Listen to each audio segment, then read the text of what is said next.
En invierno las lluvias son fuertes. Para evitar inundaciones debemos trabajar juntos, tomando medidas preventivas para mantener siempre limpias las alcantarillas. Si está lloviendo, evita sacar la basura. Revisar obstrucciones sobre los pozos, sumideros y demás estructuras que impidan el desagüe de las aguas lluvia. Y sobre todo evitar salir de casa cuando haya fuertes lluvias. Recuerda informarte siempre por canales oficiales. Juntos podemos evitar que el invierno afecte nuestra ciudad. EMAPAC y la Alcaldía de Guayaquil trabajan por ti.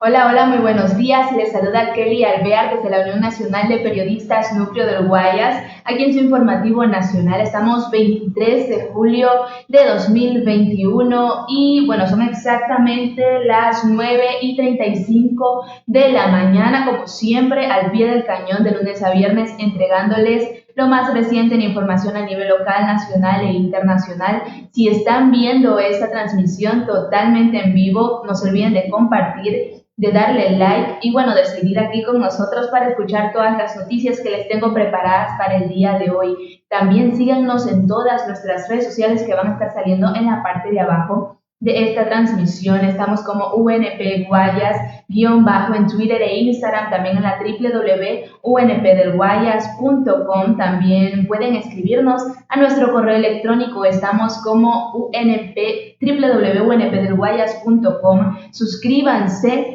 les acabo de dar la dirección web, unpdelguayas@gmail.com. Ese es nuestro correo electrónico. Suscríbanse a nuestro canal en YouTube, estamos como UNP Guayas. También no olviden de darle like a nuestra página oficial de nuestro canal online, estamos como UNPG TV. Les recuerdo que estamos desde los estudios de la Unión Nacional de Periodistas Núcleo del Guayas. Y bueno, vamos a empezar con la primera noticia del día de hoy. En este momento vamos a iniciar. Y les comento que nueva masacre en cárceles supera la cifra de muertos del 2020 y en respuesta el presidente cambia al director del SNAI y decreta emergencia. Ni el cambio de gobierno paró la violencia que se vive en las cárceles del país. El año pasado, según cifras de la Defensoría del Pueblo, hubo 103 presos asesinados a nivel nacional, pero solo los 7 primeros meses del 2021 esa cifra ya fue superada. El pasado miércoles se dio el hecho sangriento más reciente, pues una disputa entre bandas dejó 22 muertos, 42 heridos, entre ellos 100 reos, entre ellos policías y 100 reos, 64 recapturados en la penitenciaría de Guayaquil y la cárcel regional de La Tacunga. En respuesta, el presidente Guillermo Lasso viajó a La Tacunga, donde murieron 14 reos, firmó el estado de emergencia en el sistema carcelario la tarde de este jueves. Además, cesó en funciones a Edmundo Moncayo, quien hasta el jueves fue director del Servicio Nacional de Atención Integral a Personas Adultas Privadas de Libertad y Adolescentes Infractores, y lo reemplazó por el coronel Fausto Cobo. Por otra parte, vamos a conversar sobre el exalcalde Jorge Yunda, quien sigue dando de qué hablar. Jorge Yunda se juega hoy su última carta. Desde las 14:30 de hoy se tiene prevista la audiencia de apelación a la acción de protección que fue aceptada de manera parcial a favor de Jorge Yunda sobre el informe de la comisión de mesa que conoció los pedidos de remoción. La misma se llevará por medios telemáticos. Los integrantes de dicha comisión, los concejales Fernando Morales, Analía Ledesma, Mónica Sandoval y el actual alcalde de Quito, Santiago Guardera, presentaron una apelación que el 16 de julio fue enviada a la Corte Provincial de Pichincha. Por otra parte, y ya en el ámbito internacional, les voy a hablar sobre el caso de Cuba, que habla sobre que el Pentágono admite que entrenó a 7 colombianos que participaron en el asesinato del presidente de Haití, pero niega que ello alentara el magnicidio. El portavoz del Departamento de Defensa de Estados Unidos, John Kirby, confirmó este jueves que al menos 7 colombianos implicados en el asesinato del presidente de Haití, Jovenel Moïse, habían recibido entrenamiento estadounidense en el pasado, aunque negó que esta circunstancia pueda haber alentado de alguna forma el magnicidio. Bueno, y sobre esto tengo un video para ustedes. En este momento se los voy a poner y los voy a dejar con este video seguido de una pausa. Con una pobreza que afecta a más de la mitad de la población, una pandemia para la que aún no llegan las vacunas y ni se sabe si llegarán, unas infraestructuras maltrechas tras varias catástrofes naturales, unas instituciones políticas debilitadas y deslegitimadas tras años de conflicto y corrupción y unas organizaciones criminales violentas que hace tiempo que le ganaron terreno al Estado, pareciera no haber manera humana de empeorar la situación de Haití, hasta que asesinaron a su presidente. Sería tentador afirmar que lo sucedido aboca a los haitianos a una crisis sin precedentes, pero si algo abunda en esta república caribeña son precisamente los precedentes en este tipo de situaciones. En este video les contaremos todo lo que se sabe y lo que aún está por aclarar del ataque mortal a Jovenel Moïse, de la participación de mercenarios colombianos y estadounidenses en el magnicidio y del contexto sociopolítico en el que ha ocurrido, incluyendo todas las especulaciones que van naciendo a la sombra de la incertidumbre. Ahí les va.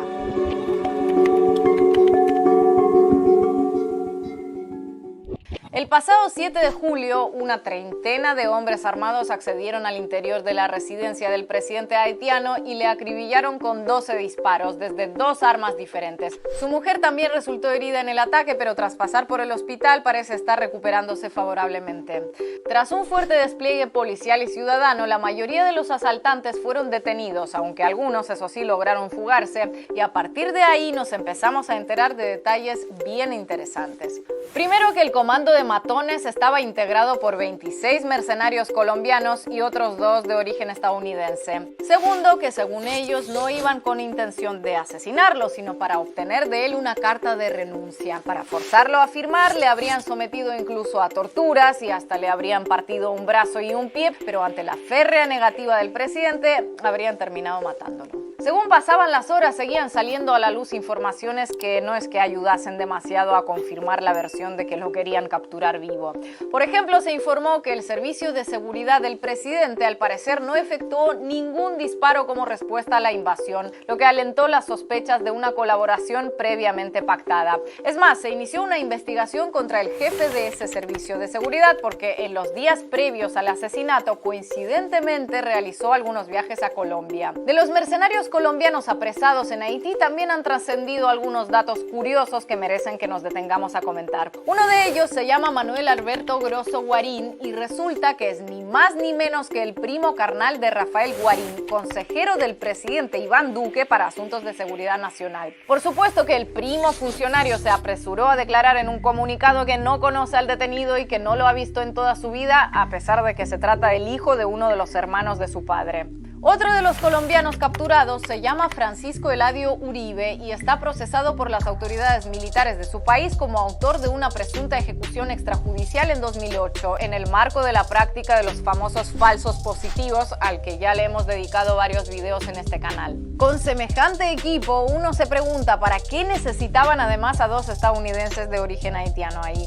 Pues ¿para qué sino para traducir? Al menos esto es lo que declararon los 2 norteamericanos arrestados como parte del comando, que ellos iban tan solo de intérpretes para el escuadrón de latinos y que siempre creyeron que el plan era detener al presidente en cumplimiento de una supuesta orden judicial, pero no matarlo. Y de verdad, ¿a quién se le iba a ocurrir semejante cosa? Imaginen los pobres en qué lío tan grande están ahora, tan solo por subirse de noche a unas camionetas con todos esos exmilitares colombianos armados con fusiles y ametralladoras sin tener ni idea de lo que iba a pasar. Para evitar confusiones de este tipo, les recomendamos a ellos y a todos los mercenarios de buena fe que la próxima vez que les paguen por unirse a un grupo armado dispuesto a visitar la casa de un presidente de madrugada, exijan que les detallen bien cuál es el plan y todo por escrito a poder ser. No vaya a ser que luego ocurra un magnicidio y se vean atrapados en un lío judicial sin merecerlo. Por cierto, uno de esos traductores norteamericanos, Joseph Vincent, había trabajado como agente de seguridad para un par de magnates haitianos.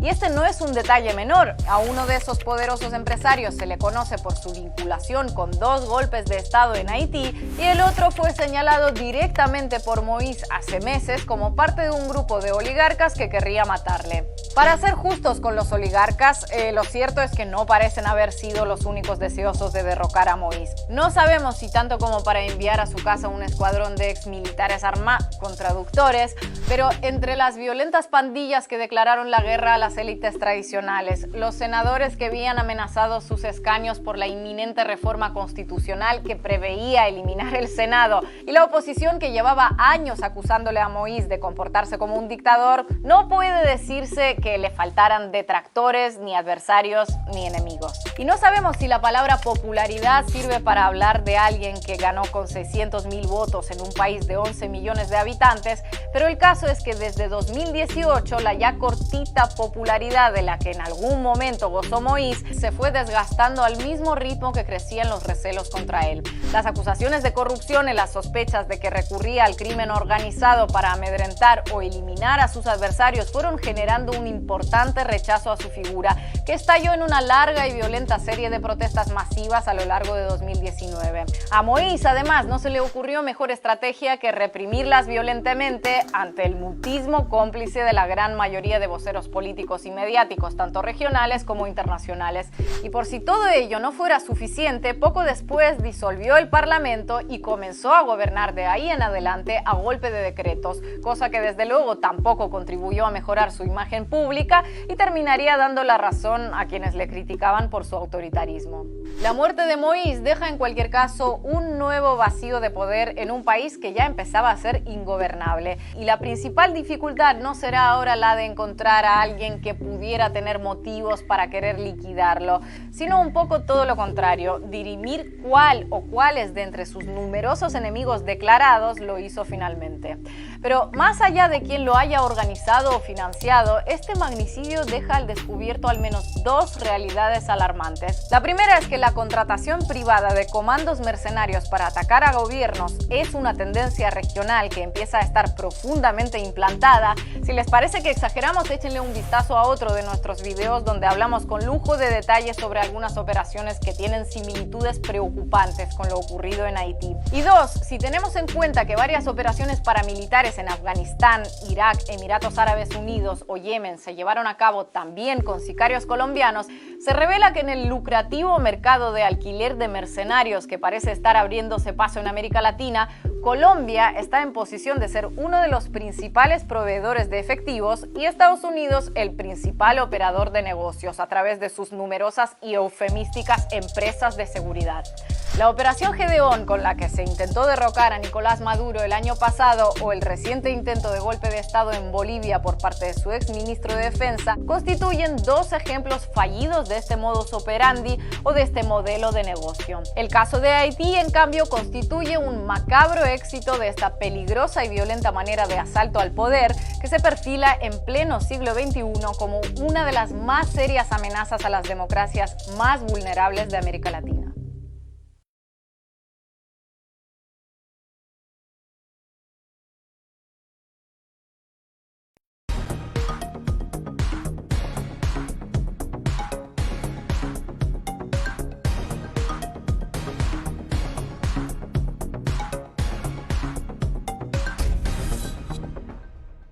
EMAPAC informa que están habilitados los canales de atención virtual 113 para celulares, WhatsApp 098-747-2917 y línea directa 1-800-003-003, donde la comunidad podrá reportar novedades durante el proceso constructivo de las obras de alcantarillado sanitario que se ejecutan en Valle de la Flor, Paraíso de la Flor, Ciudadela Rotaria y Norte de Imaconza. Desde la Alcaldía de Guayaquil, EMAPAC, trabajamos para mejorar la calidad de vida de todos los guayaquileños. Autorización número 2199. CNE, Elecciones Generales 2021.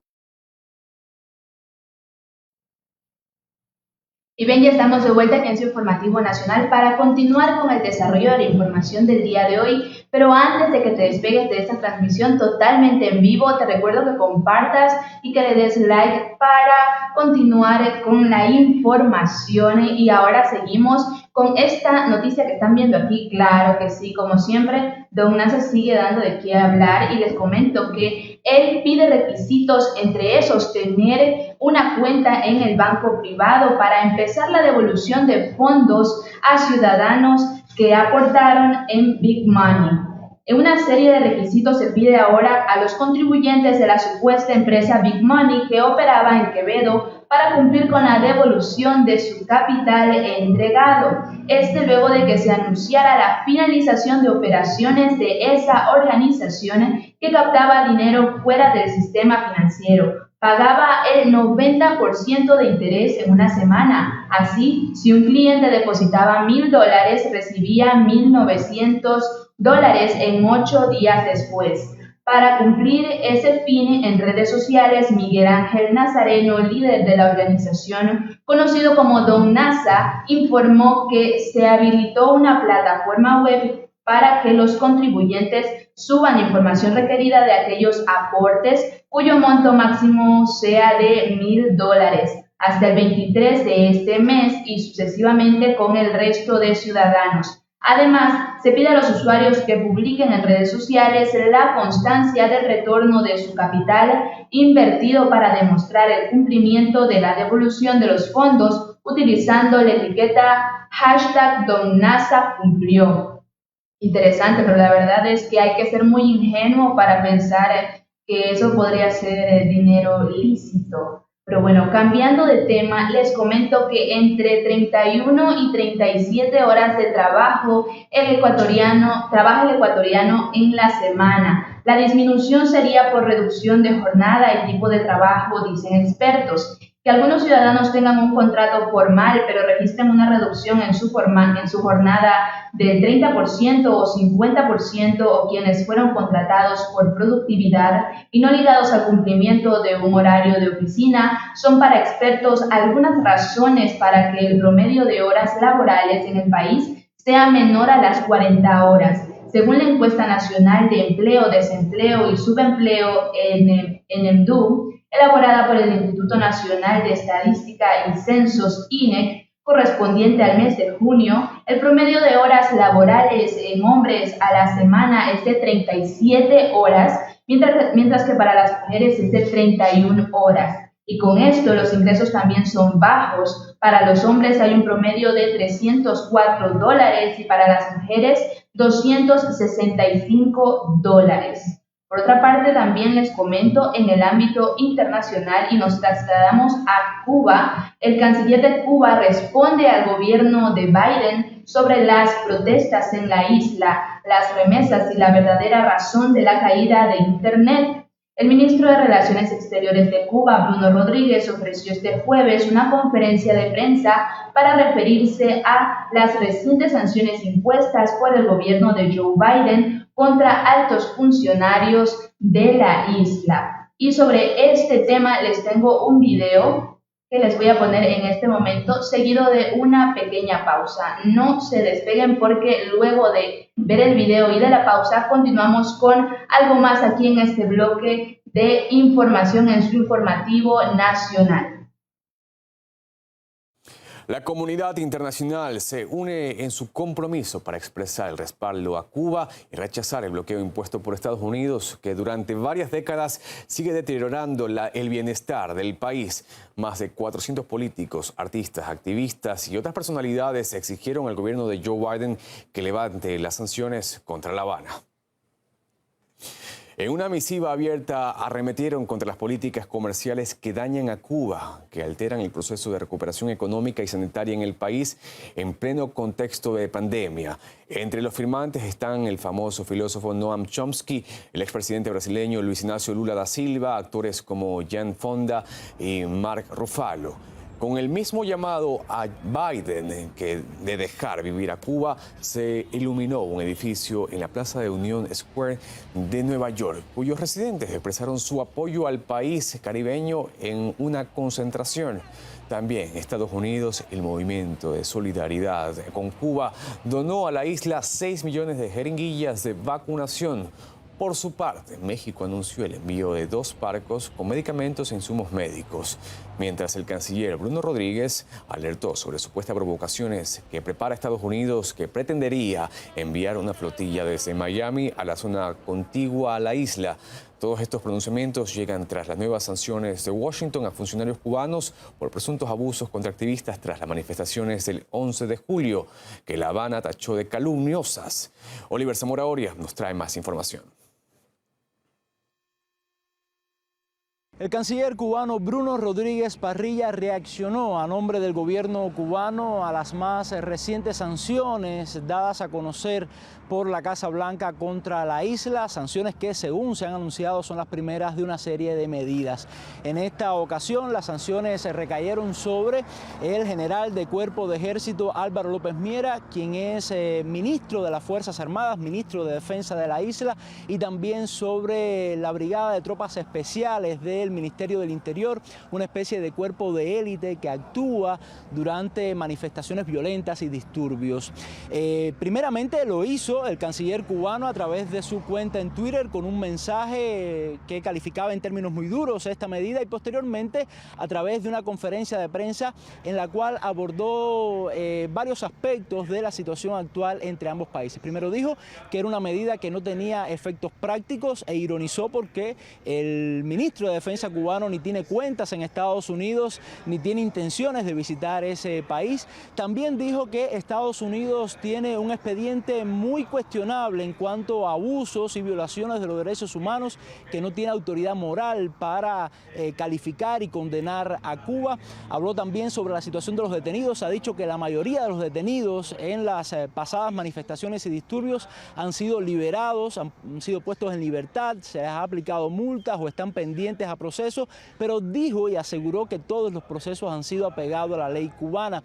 De hecho, ha emplazado al gobierno de los Estados Unidos y a sus funcionarios a poder probar algunas de estas violaciones a las cuales se les acusa a la isla. Emplazo a cualquier autoridad del gobierno de los Estados Unidos que supuestamente se preocupa por los llamados manifestantes o a cualquier entidad de cualquier país a que presente un caso de un desaparecido. Y me comprometo en pocas horas a desmentirlo con evidencia suficiente. Se han publicado listas de personas desaparecidas. Aquí declaro que son absolutamente falsas. En días recientes, a través de los medios de prensa en la isla, han comparecido oficiales del Ministerio del Interior y también fiscales que han informado sobre la situación de estos detenidos. Han reiterado de que no han existido desapariciones ni tampoco violaciones en los procesos penales. De hecho, se ha demostrado que algunas de estas listas de supuestos desaparecidos son listas con nombres falsos de personas que jamás fueron detenidas, ni siquiera participaron en los pasados disturbios. Sin embargo, esto sigue siendo el argumento principal para la nueva política que está enfocando el gobierno, la actual administración de Joe Biden contra la isla. Veamos qué dice la Casa Blanca a través de la secretaria de prensa de esta institución. Por supuesto, condenamos las detenciones masivas y las desapariciones, que son intentos de amenazar y silenciar al pueblo cubano. Seguimos pidiendo la pronta liberación de los manifestantes pacíficos que han sido detenidos injustamente. Dejamos en claro durante la semana pasada que este momento es una prioridad para esta administración y para el presidente Biden. Con esta medida, según muchos expertos, Biden se ha ido alejando de amplios sectores dentro del Partido Demócrata que han solicitado un acercamiento político entre ambos países. También se ha alejado de sus promesas de campaña y según muchos de estos expertos, pues Biden se ha ido acercando más a la agenda republicana con respecto a Cuba por temas electorales, sobre todo viendo las elecciones a medio término que deben tener lugar el próximo año 2022.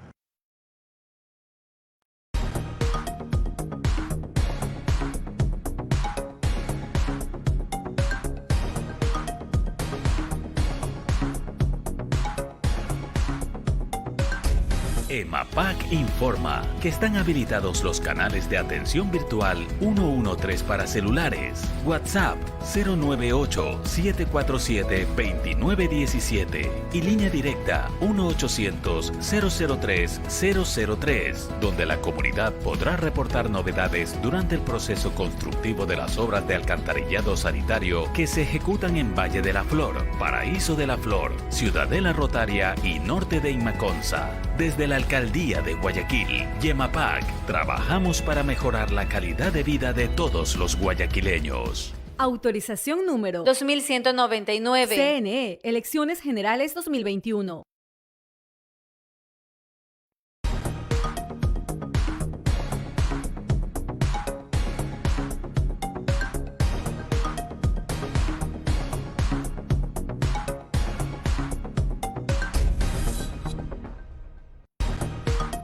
Y bien, ya estamos de vuelta aquí en su informativo nacional. Estamos casi que concluyendo con el segmento de noticias, pero no se olviden de darle like y de compartir esta transmisión. También síganos en todas nuestras redes sociales que van a estar saliendo en la parte de aquí abajo. Les recuerdo que estamos en Twitter, en Instagram, en YouTube y también en nuestra página web. Estamos como www.unpdelguayas.com. Si quieren escribirnos a nuestro correo electrónico pueden hacerlo a unpguayas@gmail.com. Suscríbanse a nuestro canal en YouTube, estamos como UNPGuayas. No olviden darle like a esta página oficial del canal online de la Unión Nacional de Periodistas Núcleo del Guayas, es UNPG-TV. Estamos en Facebook y formen parte de nuestra comunidad. En este momento vamos a dar lectura a la última noticia del día de hoy.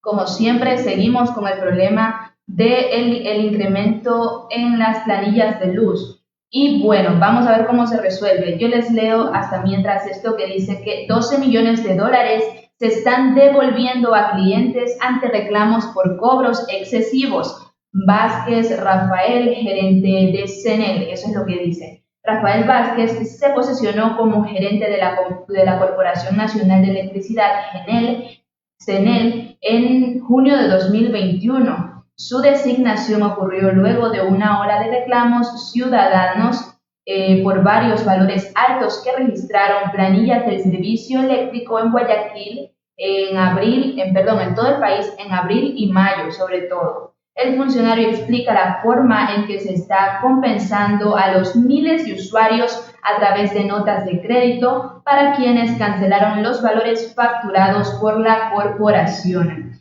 Se le hizo esta pregunta: ¿en qué consiste el proceso de compensación a los miles de usuarios que esperaban una devolución a los valores altos registrados en sus planillas? Y respondió: la compensación se refiere a lo ya dispuesto en el decreto número 74 que se dictó el 11 de junio, el cual consiste en su parte más específica en las refacturaciones a los clientes en las planillas de abril y mayo de 2021, que comparadas con las facturas de abril y mayo de 2019 han tenido un incremento en comparación. Si existe ese incremento, lo que se va a hacer es efectuar una nota de crédito.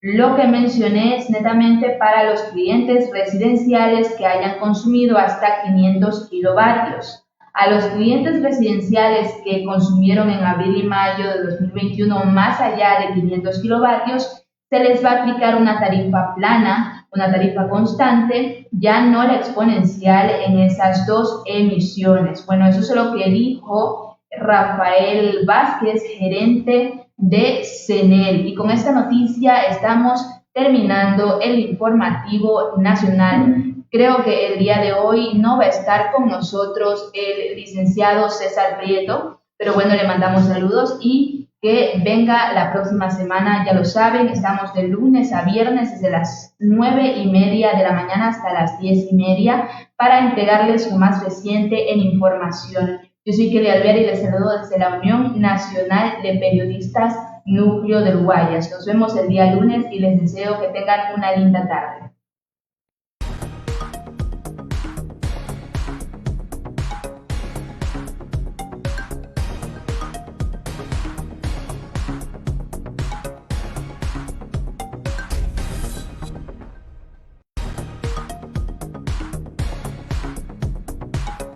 En invierno las lluvias son fuertes. Para evitar inundaciones debemos trabajar juntos, tomando medidas preventivas para mantener siempre limpias las alcantarillas. Si está lloviendo, evita sacar la basura. Revisar obstrucciones sobre los pozos, sumideros y demás estructuras que impidan el desagüe de las aguas lluvia. Y sobre todo evitar salir de casa cuando haya fuertes lluvias. Recuerda informarte siempre por canales oficiales. Juntos podemos evitar que el invierno afecte nuestra ciudad.